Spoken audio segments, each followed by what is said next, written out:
Hello, welcome to Recovery Demystified. My name is Early. I am your queer and neurodivergent host. I'm so happy to have you today. I'm up in that podcast studio at the Fayetteville Public Library.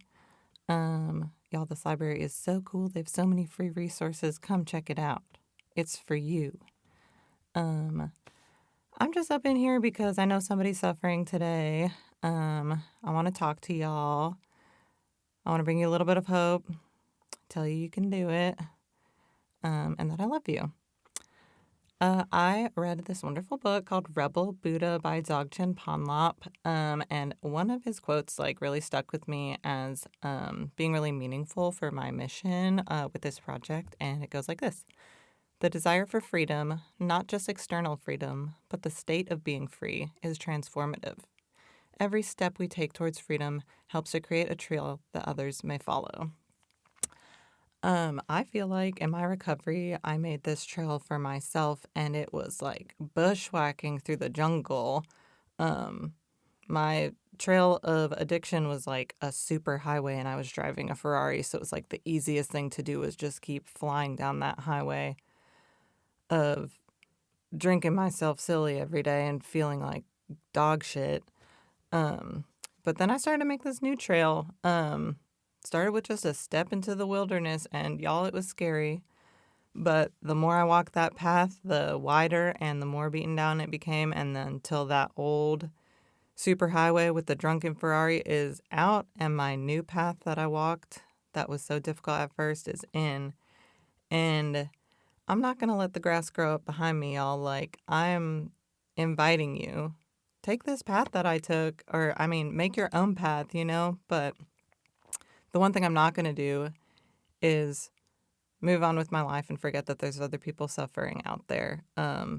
If you're in pain, if you're in the throes of your addiction, even if you don't identify with any of that nomenclature of addiction or alcoholic or any of that, if you're just why in the world am I going out on the weekends and spending all my money at the bar and then waking up feeling like shit the next day? Even if you're just questioning, is this all it's cracked up to be?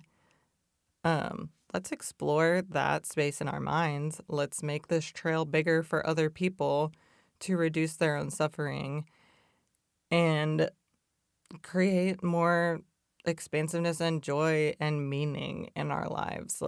The world is kind of a wacky, crazy place, but I am here to tell you that you can create a beautiful trail that is adapted to you and your needs and your unique inner wisdom and intuition, and you can make a life better than you ever imagined. And I know because I did it, and I want to tell you about everything I've learned. I'm going to always do it for free. And today, what I want to share with you is a parable. I don't know where it came from. It's called The Car in the Garage. The basic concept is that if you live in a car in the garage, you might feel safe, and your addiction or your drinking or your use is like living in this car in the garage. But as we know, living in a house is way, way, way more comfortable and interesting and beautiful than living in a car in the garage. But in order to walk into the house, we have to let go of the car door. We have to let go of this weird thing we've been living in and let go of what's familiar to us and sort of walk into the unknown. We can't have them both. We can't hold onto the car door and live in the house at the same time. So if anyone knows where this story first came up, leave a note in the comments and let me know, because I would be interested in knowing who the original author was. But I kind of just wrote my own version of The Car in the Garage because the parable is really, really helpful for me. So I'm going to read it to you, and I hope you get something out of it. So here goes. Imagine you're living in a car in the garage. It's not so bad. I mean, you've got shelter from the rain and wind, but it does get really hot and really cold sometimes. It could be worse, Why would you ever leave the safety of the car in the garage when the rain and the wind could be whipping around? The seats in the car are moderately soft. Doesn't make the worst place to sleep. Your back and neck hurt pretty bad, but hey, if you left the safety of the car in the garage, what if there was nowhere to sleep at all? In fact, the car is a radio. It's a source of news and entertainment. Imagine if you ever decided to leave the car in the garage and it was just pure silence from here on out. Or even worse, what if you left and there was some sort of shrill ringing noise the entire time? Who knows? The radio in the car might be as good as it gets. No one really wants to come hang out with you in the car in the garage. They're all trying to tell you that it's pretty dark out there, cramped, really hot, really cold, and not to mention it is depressing and boring. People come out to the car periodically to tell you that the car isn't doing as much for you as you think it is. They say you're starting to look really sick. You try to tell them about your reasons for staying. There's sort of soft seats, the radio, the shelter. They don't understand what the car is doing for you. Plus, you're afraid and you can't imagine what life might be like without it if you leave. Sometimes, though, you get so hot or so cold that you wonder if you might die. The inner conflict is starting to tear at you. Eventually, you get sick of the heat and cold, sick of the worsening pain in your neck and back, and sick of the radio. You miss your friends and family. As afraid as you are, you know you have to let go of the car door handle and go open the door and walk into the house. You have to leave all the safety and comfort you have ever known and turn to a mystery. Once you finally make the choice to enter the house, you are overwhelmed with emotions. There's excitement, fear, sadness, and joy. You're not used to experiencing these feelings. The house is nicer than you ever could have imagined. It's full of your loved ones and they welcome you inside. They missed you. They're cooking you a delicious smelling dinner. They forgive you for staying in the car all that time. There's a nice clean bed for you to sleep in, and once you do, you wonder why you ever thought the car seat was doing you any good. There's board games, a television, books, a record player, and more activities than you ever could have imagined. You start to wonder why you ever thought the car radio was something you could live without. The house has heat and air conditioning. It has windows, fans, hot and cold water, and lights. You start to wonder why you ever thought the car in the garage was a pinnacle of protective shelter. You can also leave the house and there's an entire world out there. There's sports, restaurants, museums, parks, mountains, birds, concerts, earthworms, bicycles, spaceships, libraries, and billions of other people. Your love for life beyond the car in the garage grows. It continues to grow infinitely as you explore and discover details you never knew existed. Your addiction is like living in a car in the garage. You can try to convince yourself that it is somehow benefiting you. However, if you want to experience comfort, ease, healing, and all of the complexities that life has to offer, you need to let go of the car door handle and walk into the house. You will experience discomfort. You will have to turn and face your fears. But the fears and the discomforts are not as scary as you think you are. The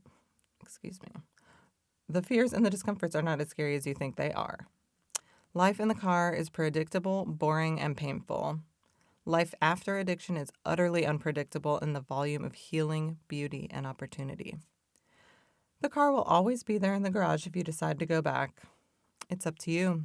Will you let go of your clutch on the car door handle and walk into the house?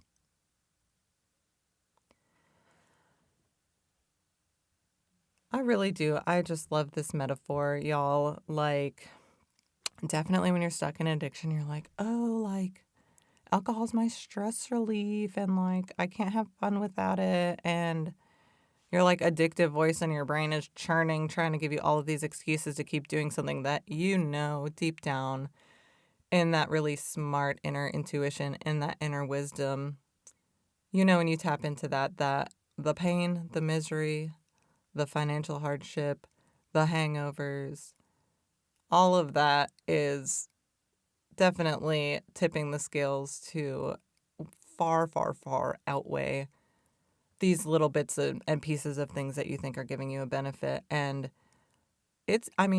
no shade, you know, like our brains like familiar things. We're programmed to want to keep things familiar. So when you're thinking about making a big change, your addictive voice and other fearful parts inside of you are going to be like, no, no, no, no. That's so scary. We don't want change. We want familiar. Here's all the reasons why we need to keep familiar. And what we can do is recognize that. Like, oh, hello. It's my addictive voice. Hey, like, what's up, girl?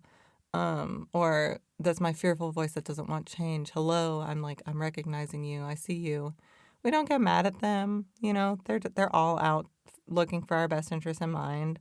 Um, but we recognize them. We say like, oh, I am the viewer.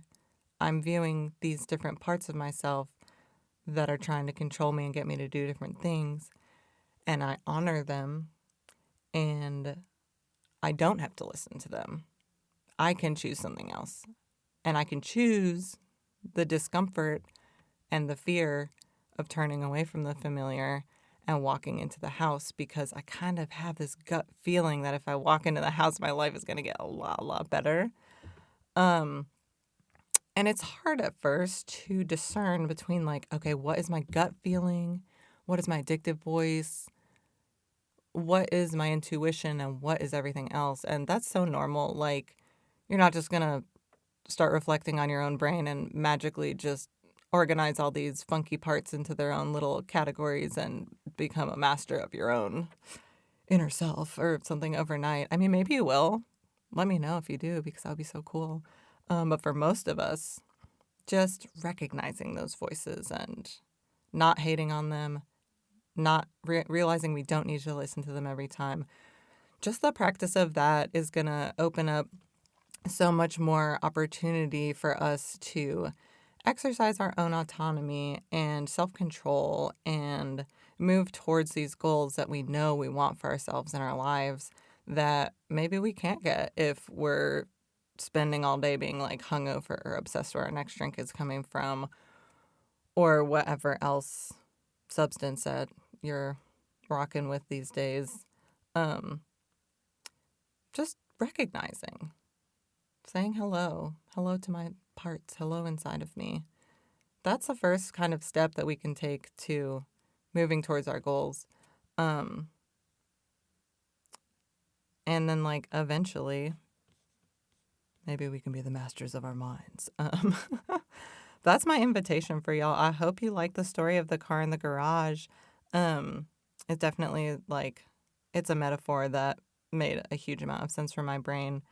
Um, Y'all let me know what you think. If you enjoyed this podcast, if it helped you at all, recommend it to someone else. You can follow us on the social media at Recovery Demystified. The email, shoot me an email if you got any questions at all. I would love to hear from you. info@recoverydemystified.com.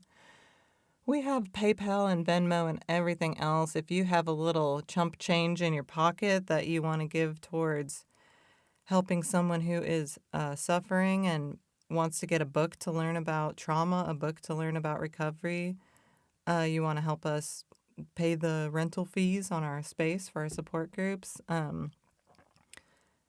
yeah, throw down a little chump change in that PayPal. It's always appreciated. I would like to leave you with a journal prompt. Y'all journaling, like, it seems like silly billy stuff at first, but it can so much help you work through some shit. Like, writing it down, getting it all out there. It's a wonderful like method and coping skill to just get it all out on paper and read it over and see what adds up and what doesn't add up. So if you don't journal now, try it out. See how it makes you feel. Anywho, here's my journal prompt I invite for y'all today. How do I feel in my body when I think about leaving the car in the garage and walking into the house? What thoughts occur? Try not to judge or change your feelings or your thoughts. Simply observe them as if you're watching a movie and write about them as best as you can. And if y'all made it to the end, thank you so much. I'm new to this podcasting thing, but I'm so excited. Everything I'm doing is just like volunteer work right now. So I'll be trying to get a podcast episode out like on a regular basis, but please forgive me if it is not on a regular basis. If you are in recovery, I want to interview you. Shoot us an email, holler on social media. I want to interview you if you are in recovery because your story can help people. Your story will help people. And to those of you out there in the thick of it, I love you. I fucking love you. May you be happy and free, dear listener.